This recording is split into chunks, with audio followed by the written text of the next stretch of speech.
రాష్ట్ర ప్రజలందరికీ నూతన సంవత్సర శుభాకాంక్షలు తెలియజేస్తున్నాను.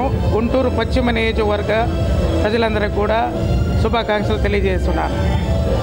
రాత్రి ఈ దారుణం జరగడం చాలా బాధాకరంగా ఉంది.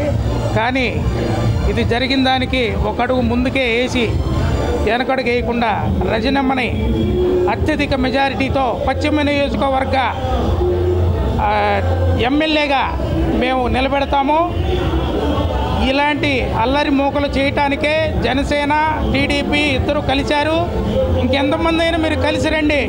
మా జగనన్న ఒక్కడే వస్తాడు, సింహం సింగిల్గా వస్తుంది, రజనమ్మ సింగిల్గా వస్తుంది. మీరు కావాలనుకుంటే మీకు దమ్ము ధైర్యం ఉంటే రజనమ్మని ఎదుర్కోండి. అంతేగాని ఇలాంటి పిచ్చి పనులు చేయబాకండి. వైసీపీ కార్యకర్తలు మేము ఎంతో సమన్వయంగా ఎంతో క్రమశిక్షణగా మెతులుతూ ఉన్నాము.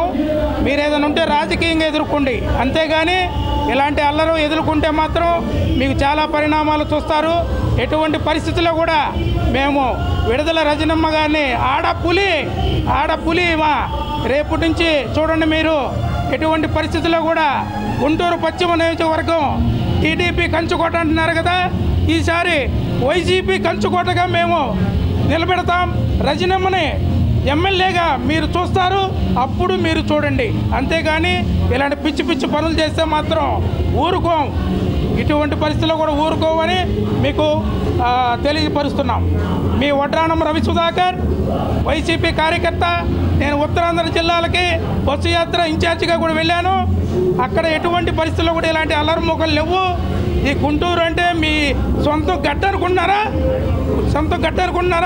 ఇప్పుడు రేపు చేసి చూపిస్తాం రాజకీయం. మీరు కావాలంటే రాజకీయంగా ఎదుర్కోండి. అంతేగాని ఇలాంటి పిచ్చి పిచ్చి పనులకి చేస్తే మాత్రం ఎటువంటి పరిస్థితుల్లో కూడా ఊరుకోం. జై విడుదల రజనమ్మ, జై జగన్, జై వైఎస్ఆర్సీపీ, జై వైఎస్ఆర్సీపీ.